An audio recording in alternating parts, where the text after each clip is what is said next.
All right, folks, we're going to go ahead and get started. Thanks for joining us on today's Marketplace Update and Q&A from the Prime Guidance team, as well as special guest Gary G. from Store Automator.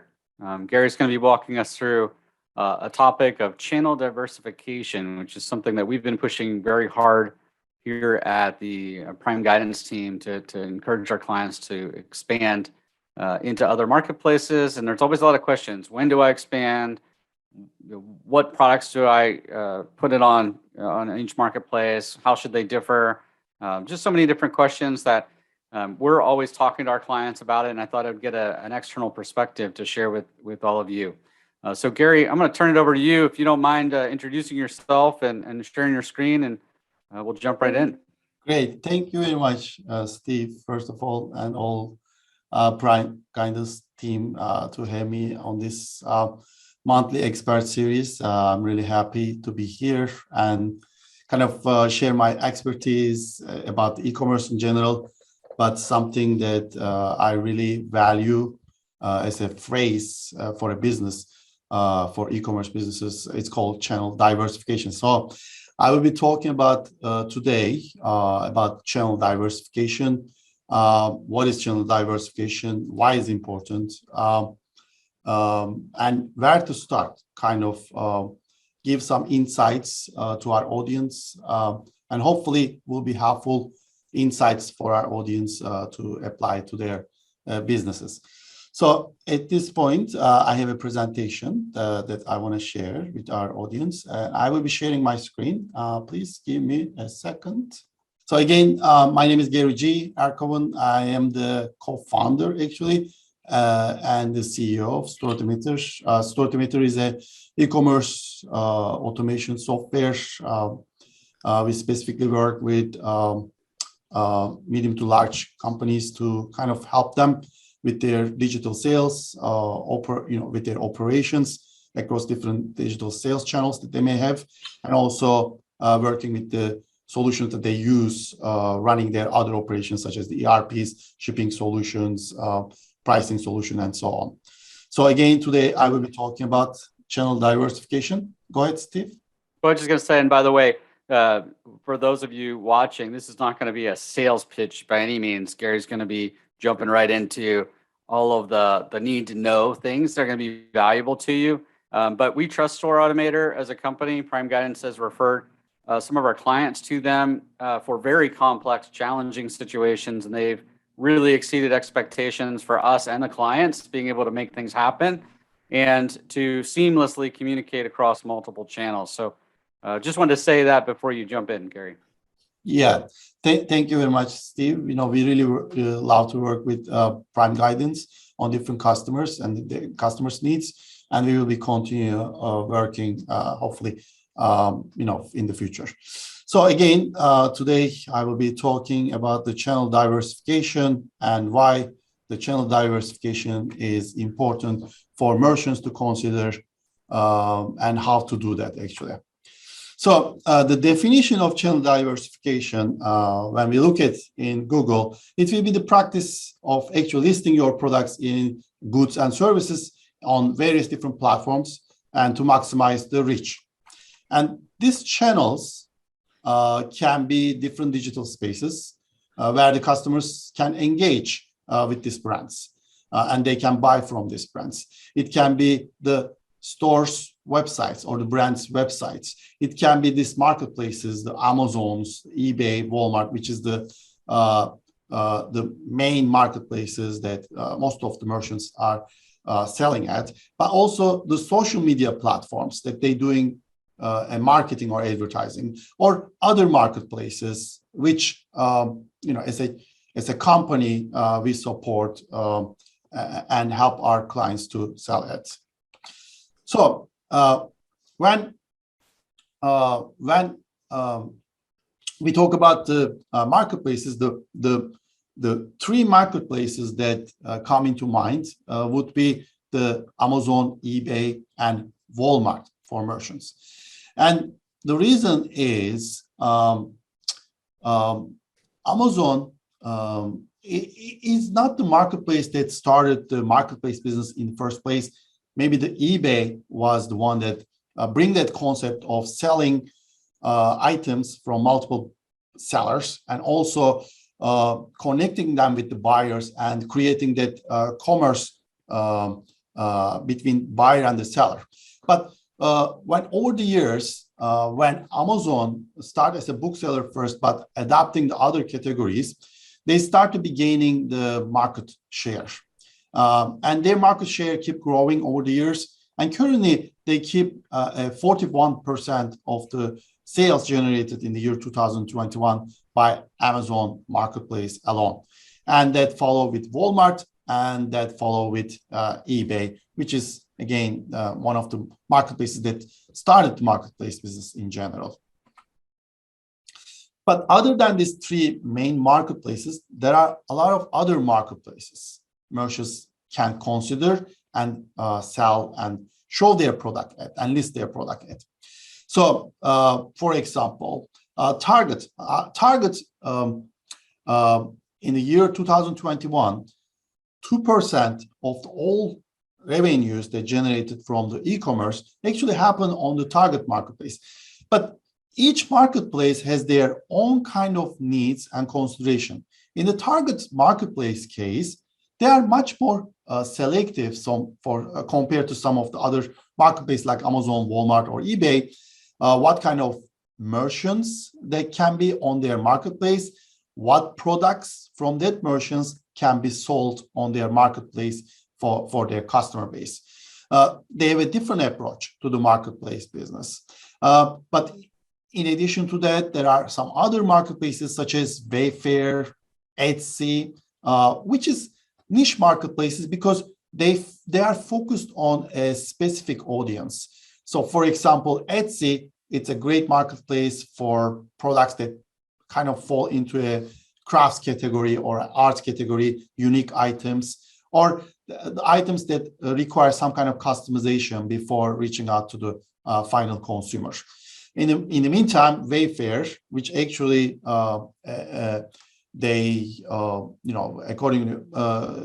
according to some statistics that I find out, they actually receive close to 1% of the whole e-commerce revenues in the year 2021. So Wayfair is a great marketplace if the brands or the merchants are having products that fall into home goods category or furniture category. So considering each of these different marketplaces serve different purposes, I want to now talk about why merchants think about diversifying. So I brought some statistics. Hey, Gary, real quick, before we jump into others, I just wanted to kind of share some of our views on the marketplace expansion. So if you want to just go back a couple slides real quick. So, go back one more slide, actually.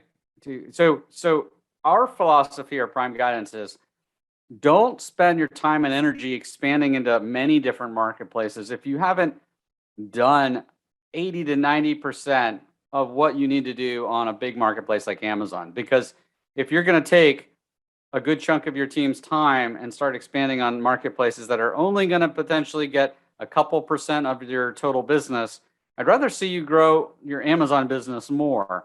But we don't want you to do that forever. Obviously, you want to lessen your risk, and Gary's going to talk about that.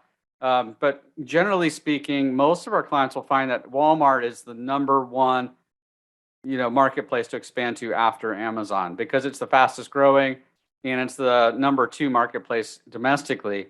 And of course, eBay, a lot of people forget about it, but it's still a very sizable marketplace. And it in particular areas like automotive and hard to find parts and things like that, it can be a real showstopper. It really can produce a lot of revenue. And you mentioned Etsy on the next slide. Etsy, we've had some clients that sell personalized products that sell more product on Etsy than they do on Amazon. So I think the key here is you've got to have a plan of where you're going to go. And Gary's going to guide into what those steps are. But I want you to realize what's the landscape first. And don't just follow what your buddies that are also sellers tell you is best for them, or what their plan is, because if you simply just follow the herd, you may miss out on a lot of opportunity, like Etsy, like an eBay. But generally speaking, Walmart is doing a lot of the right things, and that's where we're going to often advise that you start expanding. And as soon as you start expanding, that's when you need to really make sure your I's are dotted and your T's are crossed on technologically, how am I going to do this? And that's one of the reasons we often will tell clients to talk to Store Automator about how to seamlessly integrate with all of these different marketplaces without having to do it all from scratch and having no way of synchronizing inventory or order information and so forth. So, but I just wanted to say those things before you continue to dive in. Does the team have any other thoughts to add related to that before we jump forward? I think I'd say go forward. Yeah. All right. Sounds good. Thanks, Gary. So one actually thing I kind of remember to mention about this different marketplaces. So for example, Reverb, many of the merchants may not hear about, but if you are a musical instrument merchant or a brand, you definitely want to sell in Reverb. So it's a very less known marketplace, but for certain product categories, they are a must marketplace. Another thing that I want to mention here is the company Kroger. So Kroger originally was a grocery company as big as Walmart in the US. So but recently Kroger has an agreement with Bed Bath Beyond, which is they have their own marketplace, and Bed Bath Beyond will be providing product content and listings for the Kroger marketplace. And if the sales happen, Bed Bath Beyond fulfill the orders directly to the Kroger marketplace customers. So this is an interesting initiative or a development. So marketplaces kind of syndicating content to each other to create extra revenue stream for themselves, and also creating a strategic positioning for themselves. So this is important, I think, aspect that showing that how this marketplace ecosystem is evolving nowadays. So yeah, and you mentioned Miracle was on there, and Miracle obviously is enabling so many different companies to build their own marketplaces that you may even find that in your very niche space, there's no marketplace that is super focused on your segment, but that could change next month because of technology like Miracle that really enables these companies to run a marketplace similar to an Amazon, but on their own, like you mentioned with Target and some of the other companies, Macy's and so forth. So you just constantly keep an eye on the breadth of the catalog and make sure that you understand where are your customers spending their time and money, and that's where we want you to be. Yes, exactly. And Miracle will be supporting the Macy's marketplace, scheduled to be launching in the third quarter of this year, but most probably will be limited merchants or brand first. But starting from 2023, Macy's can be also a prominent marketplace that the sellers can find additional revenue streams for themselves.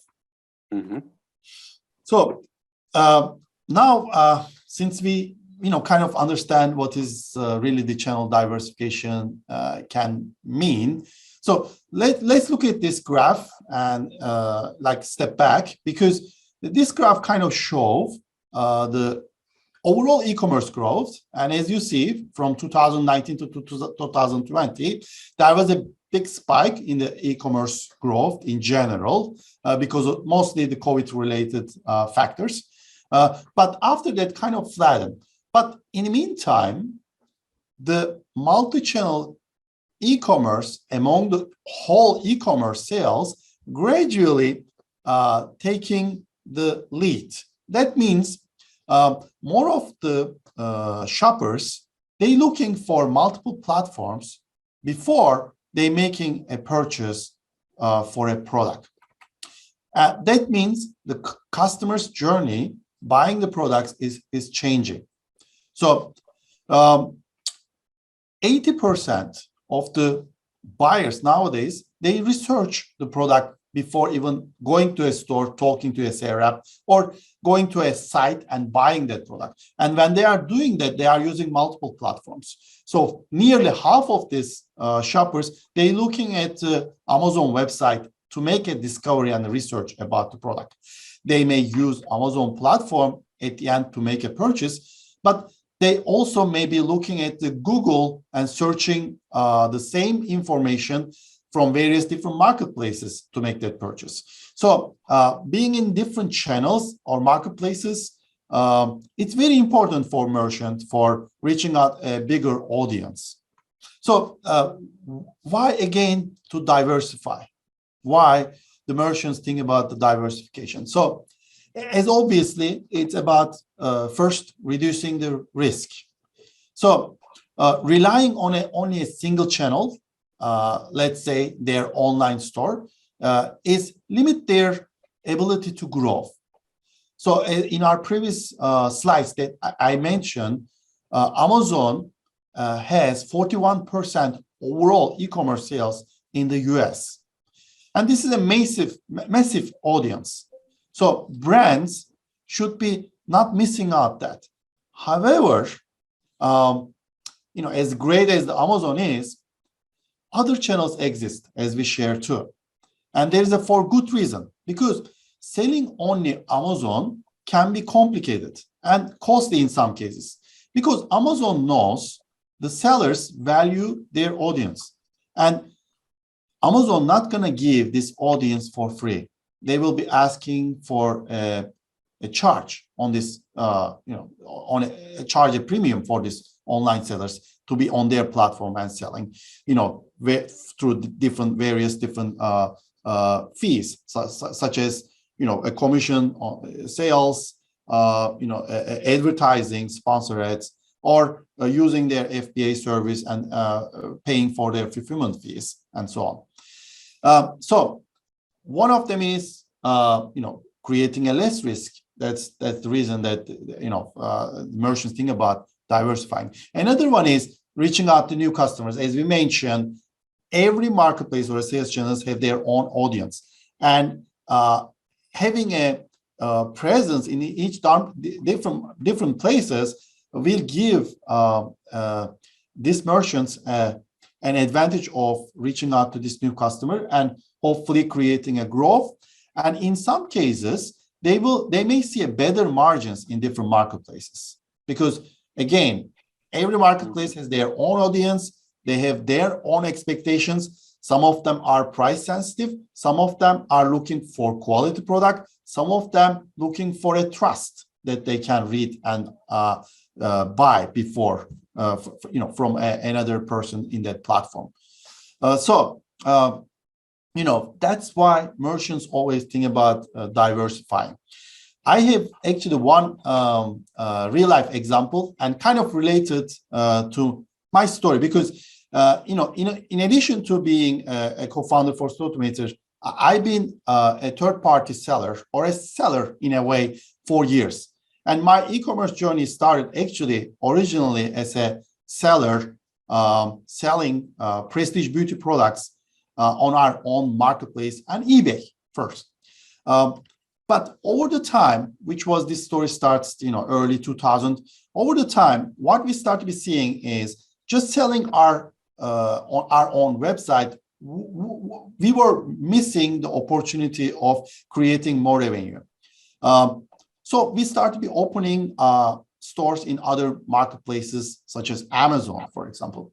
And this was like maybe like a late 2000 now, in the second half of the 2000, Amazon started to be inviting different retailers to their platform to increase their collections on their platform.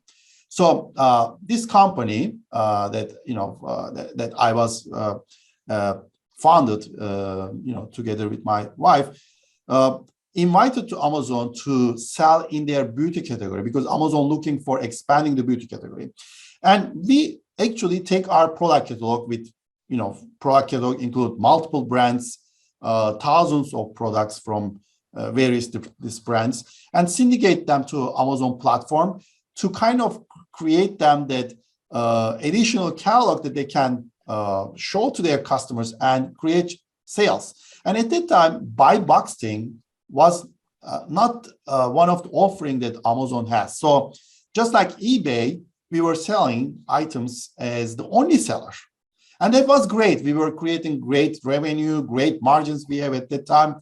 We don't have to really advertise. Most of the sales come organically from these listings. And we were doing great. But they started also inviting the other sellers that's selling the same product. And the buy box introduced at that time. And with buy box, it started to be reducing our margins. So we started to be thinking about even more expanding to the other channels. So we started to be expanding to the international Amazon channels, because what happened with Amazon is whatever they apply in the Amazon US, they gradually apply in the other marketplaces. And that is the way that Amazon grow and evolve over these years. So when we expand to the international channels, such as Amazon UK, Amazon Germany, and some of the other international channels Amazon has, like Japan, we have different kind of complication, but at least we can still have the similar type of margins that we used to have Amazon US at that time. So for example, for Amazon Japan, at that time, they were very strict about how the product description and the titles have to be in Japanese language. We had to hire a Japanese native speaker to translate all our titles and descriptions to be selling in Amazon Japan. So managing all this content and everything is kind of like part of our process and operation. And it was difficult. It was not easy, but at least we make some margins and it worked it at that time. So we made our research, and that's why we went to these marketplaces. But over the time, Walmart came, Amazon introduced this buy box. In addition to that, we start to be looking for a repricing solution. So, just like having the listing was not enough, because there are a lot of other sellers, and there are a lot of other factors start to be affecting whether we can get the buy box, make the sale, in addition to pricing, but also the reviews was important, for example. So that also bring additional complications to how we operate our customer service, how we operate our fulfillment. So all these things have to be consideration when you are thinking about the channel diversification, because just demand channel, which is selling the items, is not enough. You have to provide that experience to the customer all the way from selling the product all the way to the delivering. So FBA was as a result of this needs in a way. So Amazon bring FBA become also another factor about the buy box and the other marketplaces on their marketplace. So the long story short, this is really a very fast changing environment.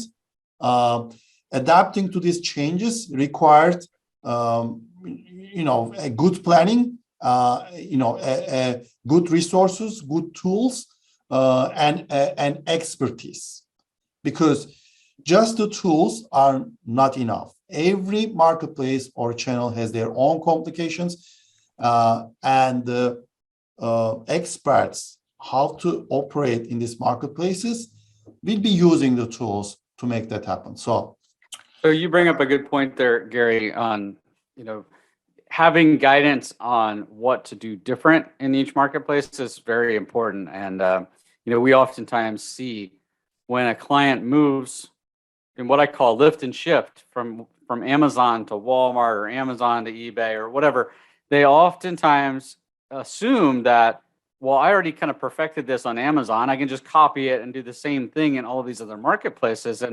And yes, you can, but you're going to see very limited results. You're not going to see the benefit of doing that effort come to fruition, because algorithmically, these marketplaces operate differently. Their needs, their field limitations, their search algorithms, their advertising platforms, they're all different, and they operate differently in multiple facets. You mentioned translations. like if you're going to sell in Amazon Japan, where are you going to keep a central repository of all of this information? So I have one title in all these different countries with different languages, plus all of these different marketplaces. And then how do I effectively manage all that data, and how do I feed it to these marketplaces? And that's when you start thinking, wow, this landscape has really changed, because we get a sense of this is where it's at. This is where we're so ingrained in. We lose focus on things like you just said, that there was times when there wasn't FBA, there was times when there wasn't a buy box, and there was times when Walmart wasn't even on the radar for any of these sellers. Now that's all changed. What is the next 10 years going to hold? And am I putting these things on my roadmap? Am I marching towards these expansion efforts? And am I thinking about the technologies and the strategy that I need to deploy to get there? And that's I think what I would ask all of you to take away is, what is my plan, and how am I going to get this to come to fruition? Because if you haven't put together a plan, it's not going to happen.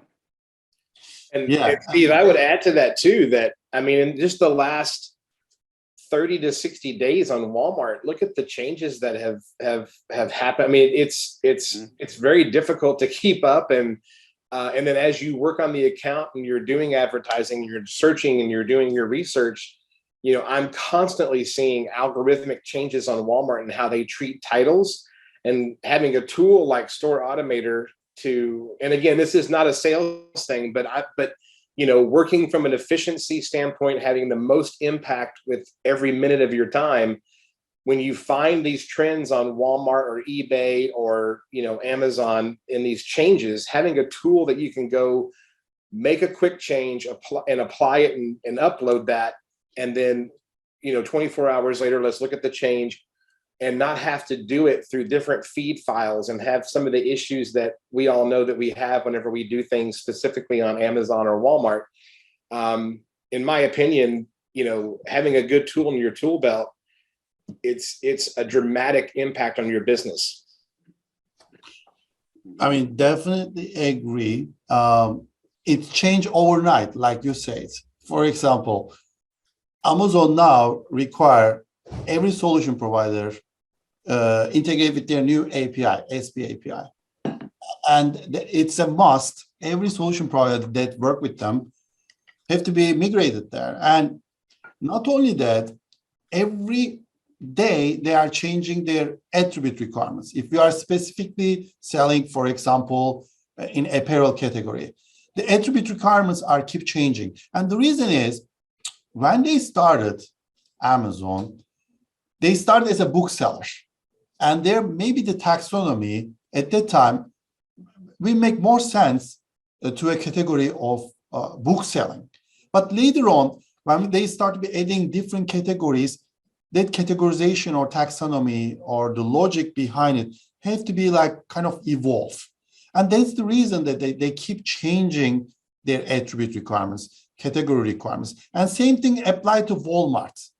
Walmart recently, require their merchant also provide additional information about the warranty or the origin of the product. And if you don't provide that field, the product listing that you have previously on, next morning will be not on. So, being on top of that and managing different nuances and requirements of these different marketplaces or different sales channels, it's on the merchants, and the merchant have to work with the experts that that has that information before that happens and make that planning, and also they have the tool set to make that changes easily. So it's a teamwork. So in this context, we really like to work with experts like Prime Guidance, and kind of helping our clients to do the right thing with each marketplaces and grow their businesses in a stable, controlled manner. So that's very important. So I want to kind of talk about in this part some of the things that happening, which I see as a trend, and long time, as an e-commerce veteran, I believe these trends are important for each merchant to watch and consider when they are looking for a channel diversification strategy. So one of the thing is recently Amazon start to offer their buy with Prime functionality to the merchants site. I think this is an important development in a way because previously on their site, any kind of merchant selling with the buy with Prime, they don't have the control on the customer's experience. They don't have much information about the customers, their customers' buying behavior, or customers' contact information, even to give a decent customer service. But with this buy with Prime available for merchants to use their own website, now they are providing that information. And in addition to that, since the shopping happening on the merchant's site, they can track all kind of behavior of the customer, and they can use that for their future marketing initiatives. So this is one of the important developments that I believe merchants have to be looking at when they are, creating a channel strategy for themselves. Yeah. Another one thing I'll just call out on Buy with Prime is we get a lot of clients that ask us, "Hey, how do I get to be a part of Buy with Prime, and does it make sense for me?" and so forth. I forget the URL off the top of my head, but I think it's buywithprime at Amazon or .amazon.com or something like that to sign up and get on the wait list. But as Gary mentioned, there's always risk with anything that Amazon does, and you have to weigh the risk versus the reward. It's in some ways it's a real game changer, because on your website where customers don't presently trust you that much potentially, and you don't have 2-day Prime shipping, overnight you essentially now have higher conversion rates because Amazon doesn't have to give, or the customer doesn't have to give you their credit card. Amazon is housing the credit card data and allowing you to check out through their card, and the customer gets Prime, which is an added value to the customer because they're already paying for Prime. So in a lot of ways, it's like, wow, now I can actually kind of be on par with Amazon, but you're getting to keep your customer information, but Amazon now knows all of that customer information too. So, I would encourage you to really think about, is this something Amazon already knows all about? Is this something where I'm disclosing way too much to them and I'm going to build up a much higher presence of competition? I would really highly consider that, and talking through with your Prime Guidance senior consultant or myself to brainstorm the pros and cons before you just jump right in. Exactly. It's kind of a double-ended sword. Yeah. And it's more like, dancing on a rope, and anybody can find falling. So it's a dance the merchant have to take with Amazon. They have to be careful, of course, but this is the game. So, and the rule of the game is kind of like put by these big companies in a way, and merchants kind of evolve into that and, use it for their advantage. So that's, I will recommend as an expert in e-commerce and also as a seller, how I think about my strategy, since our company still continues to. So Buy with Prime is an interesting development, even though they provide information about the customers now because it's merchant's website, but they also have that information if the customer make a purchase on their website. Now Amazon knows about that. Another thing about Buy with Prime is, I believe to implement for merchants to implement on their site, if they already have the products in the FBA warehouse, I don't think it's that difficult. But I am not 100% sure if there's a waiting list for that and how it works exactly. I'm not 100% sure either. So I don't want to give wrong information, but having the items in FBA will accelerate this Buy with Prime on the merchant site, as far as I know. It is invitation only right now, but there is a wait list, so you can add yourself to the wait list.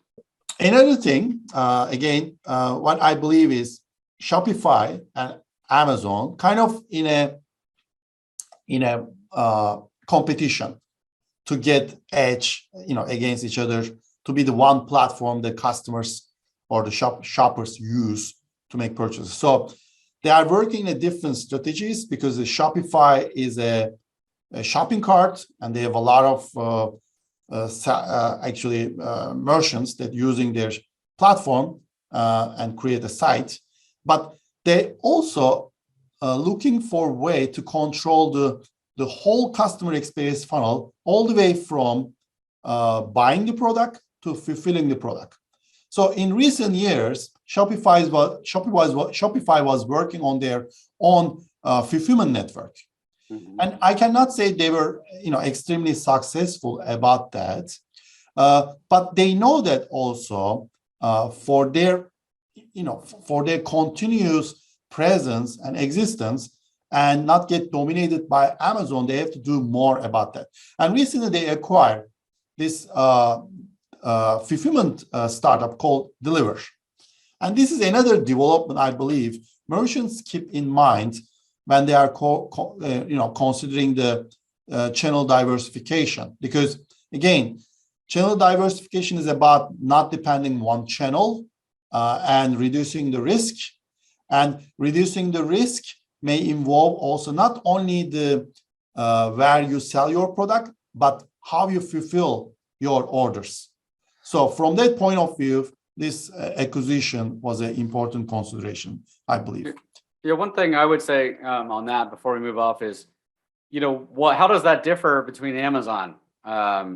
There's two things I would consider. One is FBA already has your inventory if you're selling on Amazon using FBA. If you're not doing business with Deliver, you would have to house your inventory at Deliver, which is now Shopify, in order to offer that 2-day shipping that I'm sure is already available through Deliver, but Shopify will really start tightly integrating.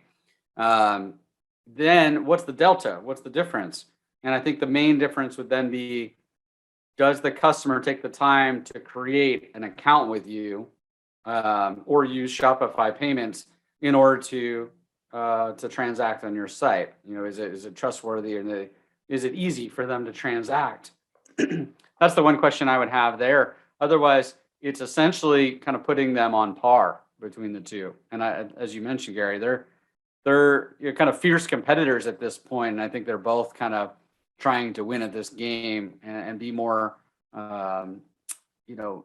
more valuable to off Amazon, customers. And Shopify, that's what Amazon's trying to focus on.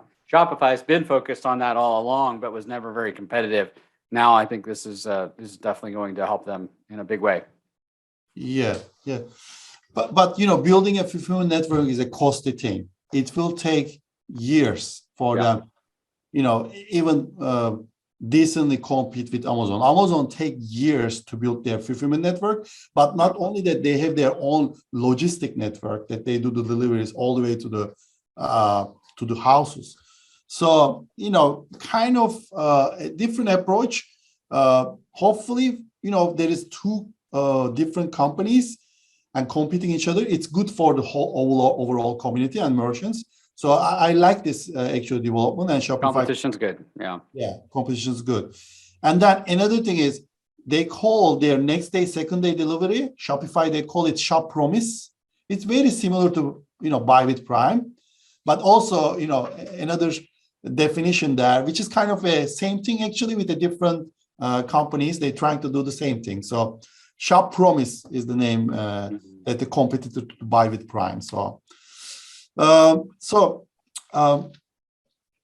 want to talk about the next one is also important, I believe, and this is about the American Innovation and the Choice Online Act.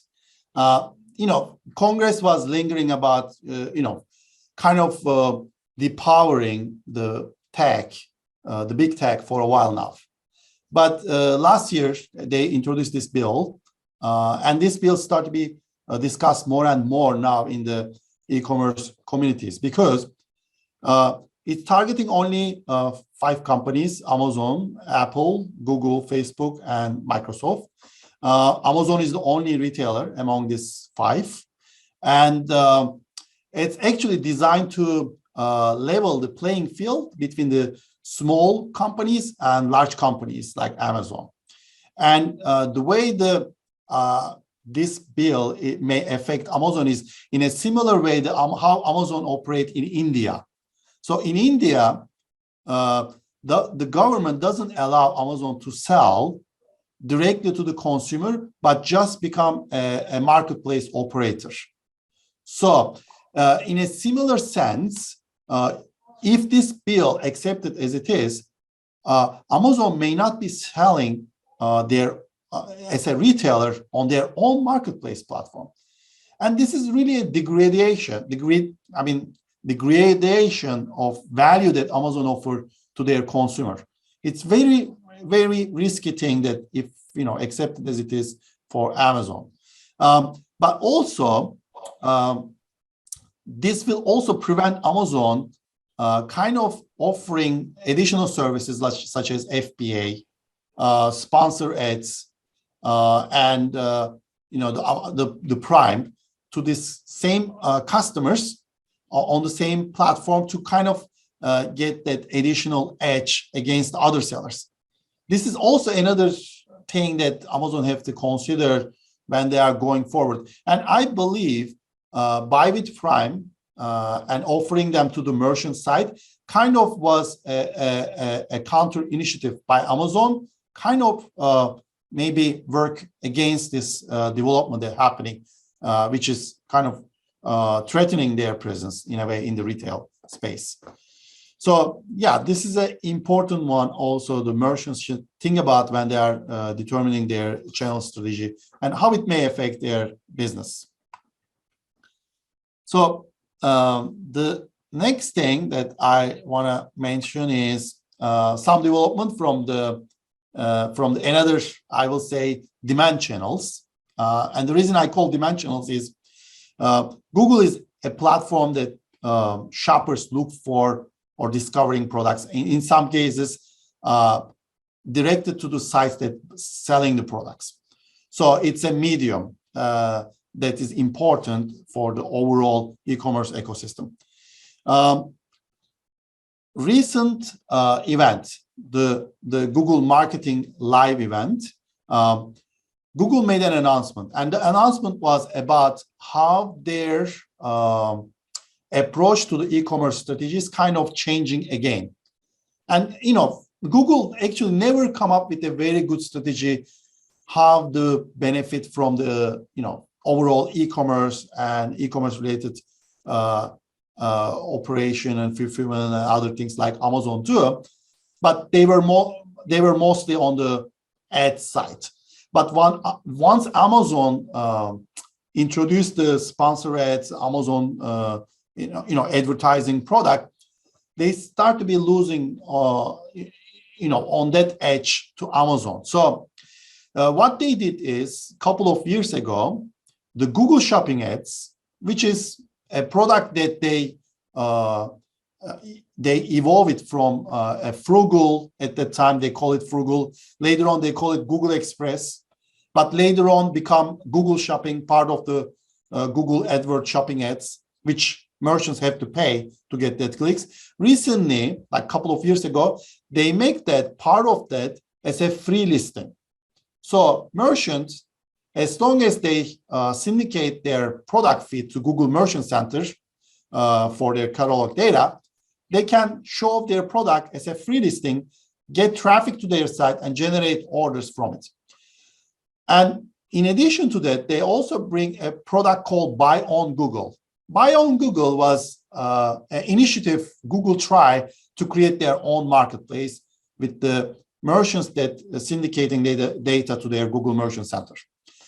I will not say it become extremely important marketplace channel for the merchants. Adaptation was not high, but with this new announcement, what they are planning to do is something called one-click checkout from the Google surfaces directly to the merchant checkout pages. And they will be starting to working with Walmart as a one of the retailer, and also Shopify. In Shopify case, of course, the Shopify merchants. And what will happen is a merchant, if they provide product catalog or product data to the Google Merchant Center, and they want to be getting orders from that, what will happen is when somebody search for a product, they directly will see a button say checkout. And when they click that checkout button, they will go directly to the merchant's website checkout page. So it's almost like the Amazon one-click checkout thing. And this is also another thing that I really need to mention here, because the new development, they didn't really even officially make an announcement anywhere written, but they share in their Google Marketing Live event, which can be found in the in YouTube, can be seen. But this is an important development also, how the channels e-commerce may be evolving in the coming years. So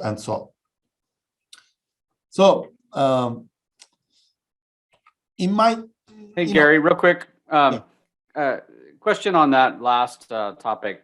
Do you understand it to be more of a deep link where the item is automatically added to the seller's, like the Shopify site's cart, for example, but then all the transaction on the cart then transpires only on that Shopify site or Walmart site or what have you?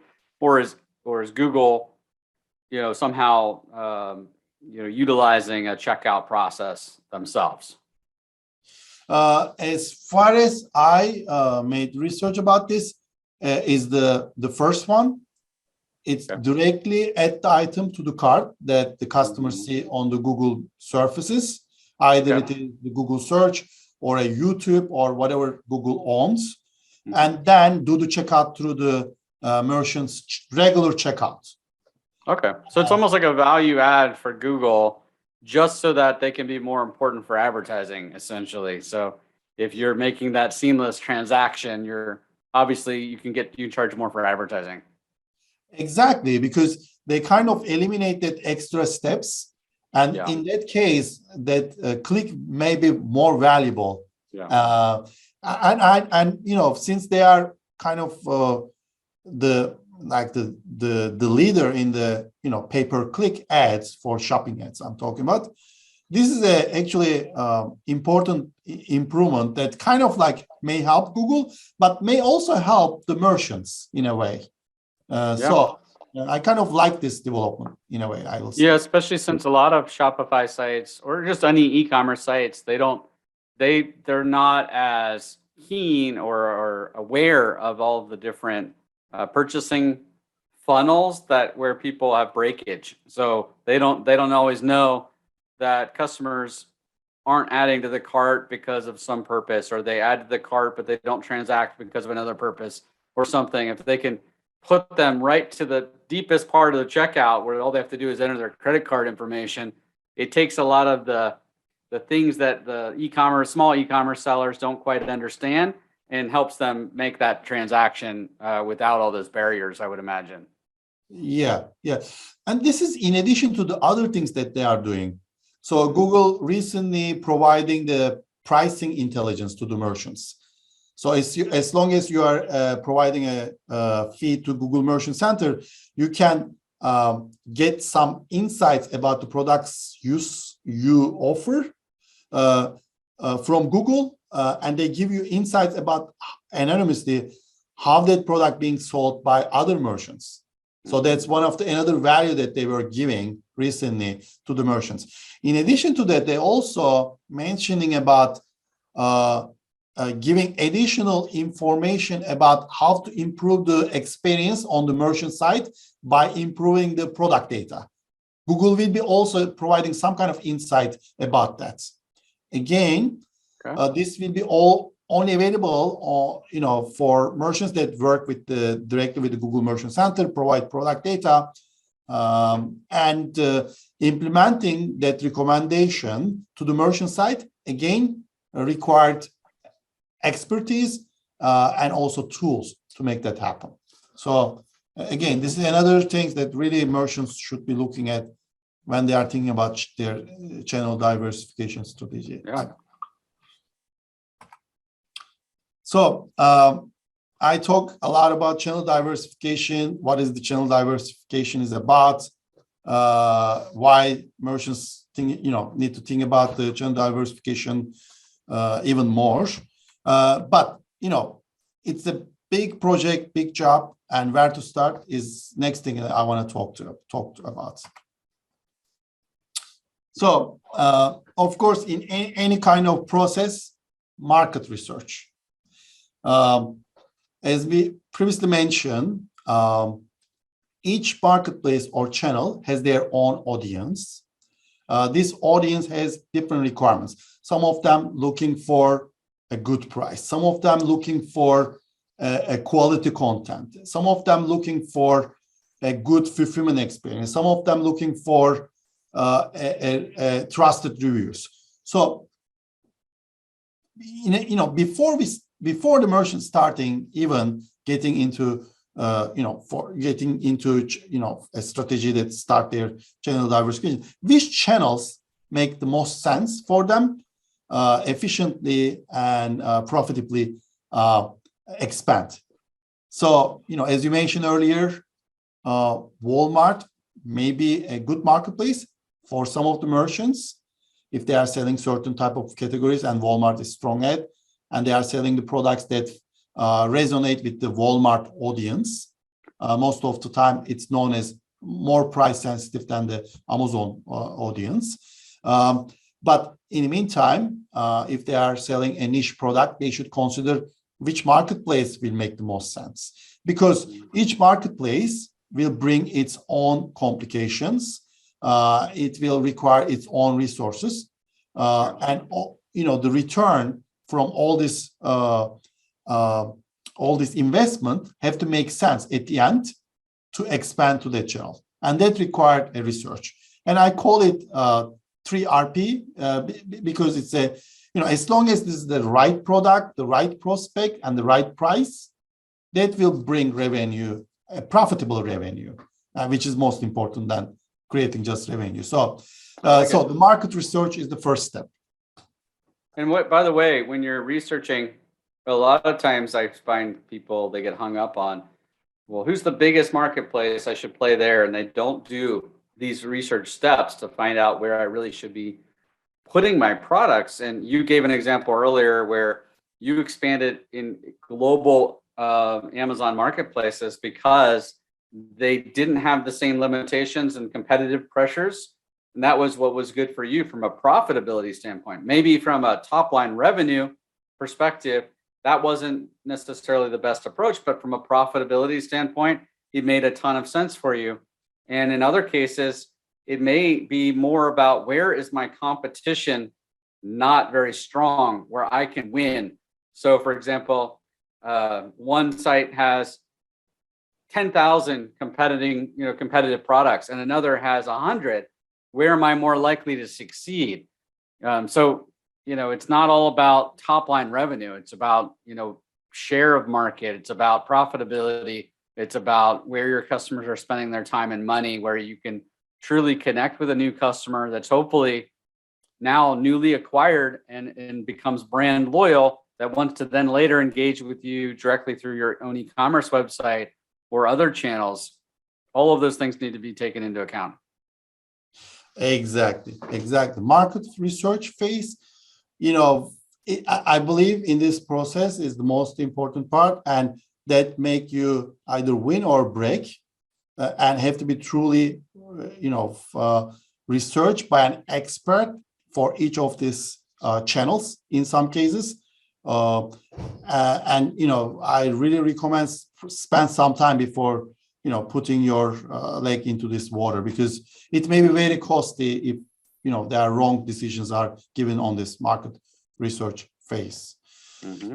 And that market research phase also includes planning the operational elements. So when I talk about that is, again, each marketplace has their own requirements. So for example, from the sourcing all the way to the deliveries, Let's give an example of Walmart. So if you are selling in Walmart, you got to be careful about, what kind of model of fulfillment you are doing, where you are sourcing your product. So if you are a drop shipping business, which you are drop shipping from the distributor or suppliers directly, Walmart may not be really like that idea. So if we are doing something like that, there are certain procedures you have to follow. So you have to make sure the products are almost coming from you with your own packing slip, for example. That's an operational element you have to consider. Or when you're giving the customer service, you should be giving the customer service, not the person or the companies that doing the fulfillment for you. So you have to think about all these things. In addition to that, is there any kind of fulfillment requirements? When the return happens, what happens? You have to consider all that things. When the return happens, how you handle the financial side of the returns that require a good tool to kind of track all that things and give you that financial report that with all this return. For example, in Walmart marketplace, Walmart can just initiate a return without the merchants know about it, unless the merchant record all that information. At the end of the month, they may find out that they actually lost money by selling in Walmart. So they have to consider all these things. And then they have to plan accordingly, operationally, how they're going to track all this different information when they are selling in that marketplace. So that brings us to tech stack. So in many cases, managing an operation that involves multiple marketplaces, channels, it's impossible just to use one tech stack or a solution and run that marketplace business or a multi-channel marketplace business profitably. So, and the reason is, it's very fragmented, e-commerce in a sense. It's still not mature enough. There is one platform or one solution can, look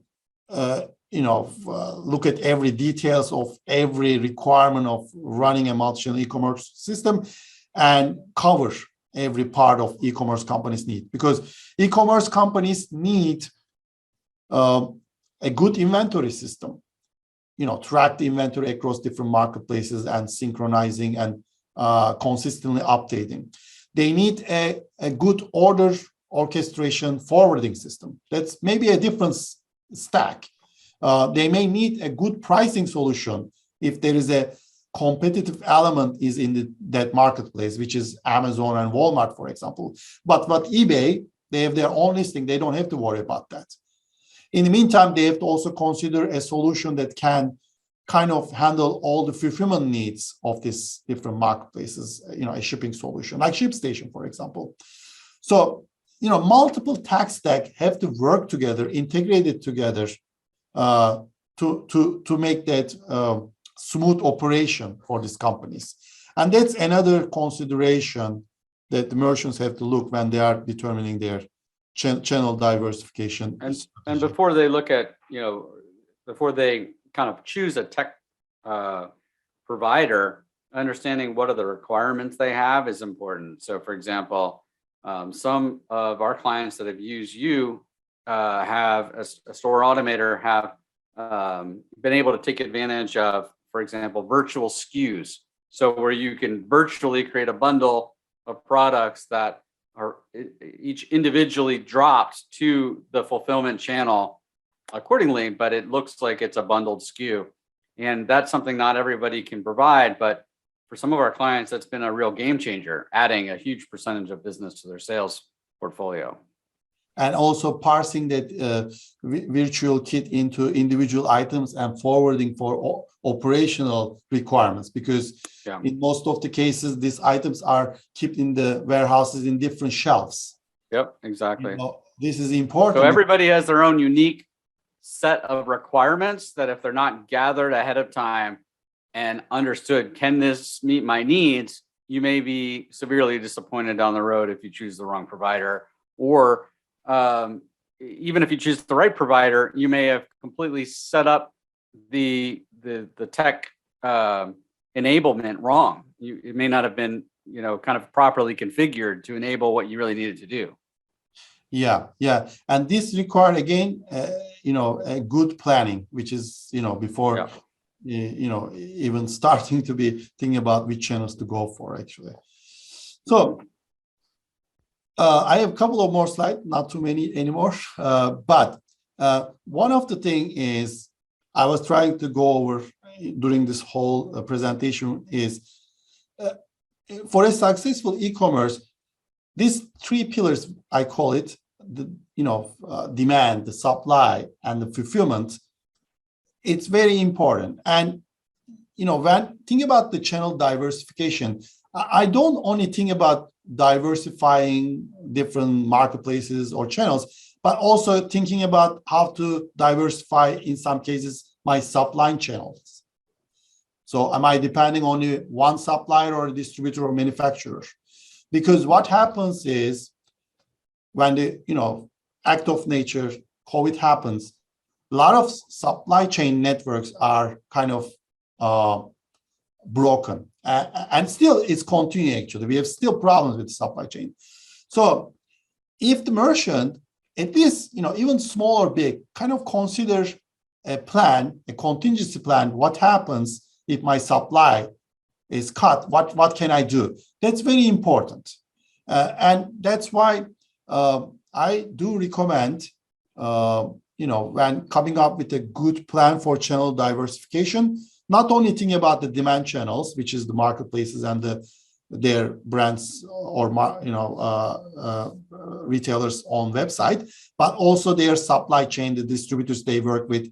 Try to kind of try to source the products from different distributors or suppliers in some cases, or if it is not possible, at least have an alternative products. Like if this, A item is not available, B item kind of handle what A item do. Make sure that B item also is part of the catalog and available in case one of them is not available to sell.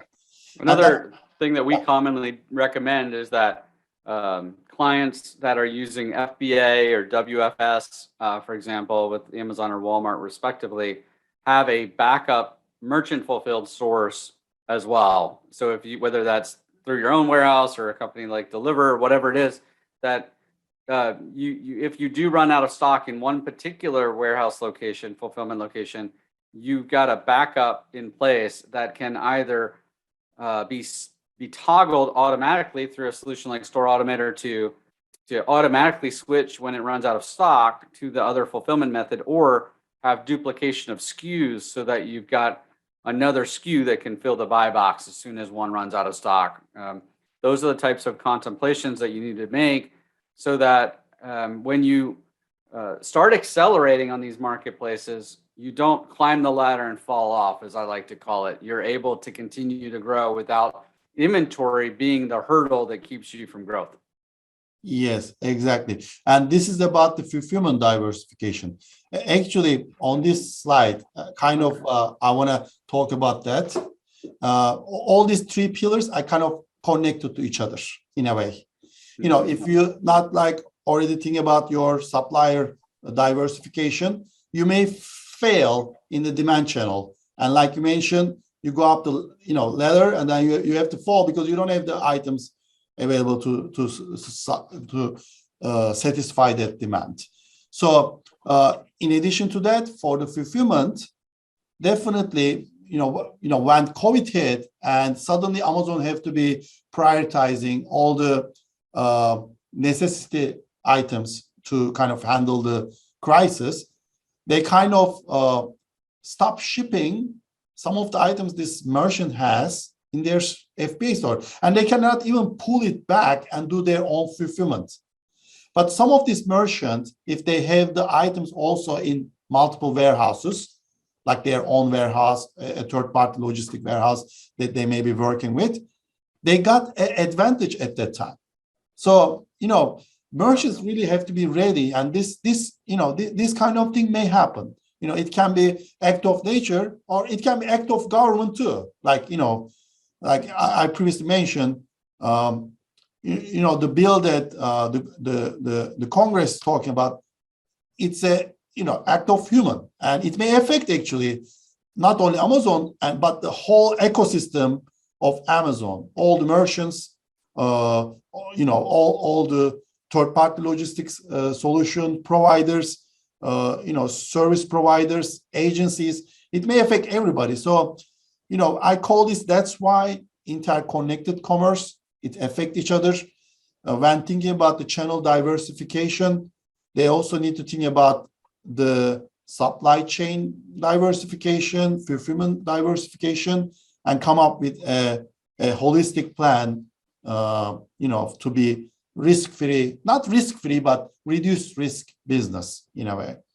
I totally agree. And we preach this to our clients all the time, that you don't want to rely on one channel. You don't want to rely on one supplier. You don't want to rely on one fulfillment method. And I think that's your overarching theme is be prepared to diversify. It'll lessen your risk and help you really scale your business at a much faster pace, right? Yeah. And actually that brings the end of my presentation. And actually I call it diversification. For me is, reducing the risk. The most important thing is reducing the risk, because, as long as the right steps are done, a growth will come. So if operational elements are planned well, if the research is made well, and if the audience is the right audience for the right product, growth will come.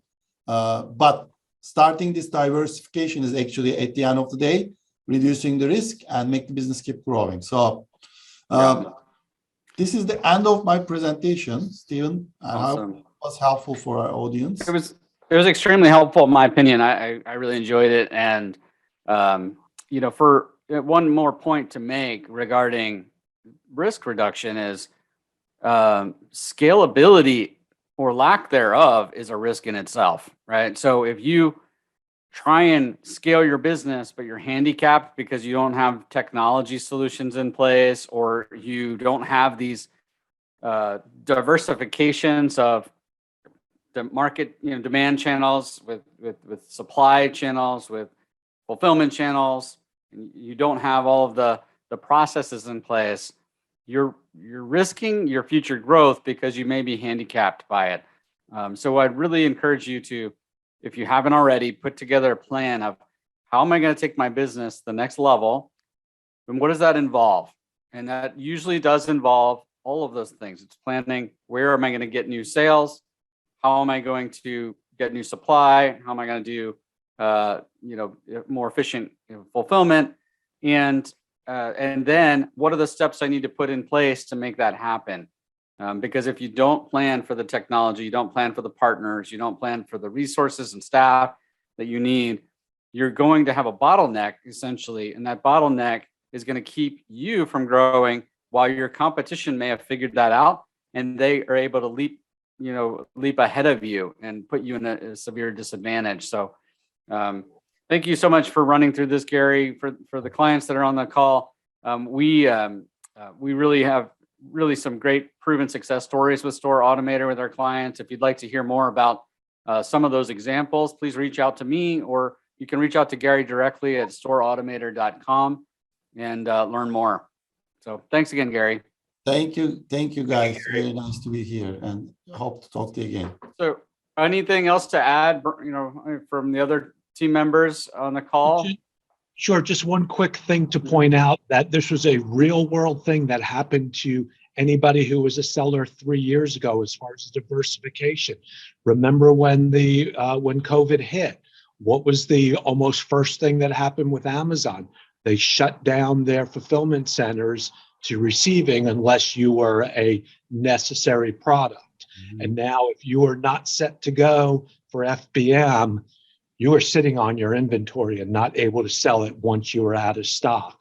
Whereas at least if you had your product in other sellers like Walmart, like eBay, whatever, there's a perfect example of why to do it.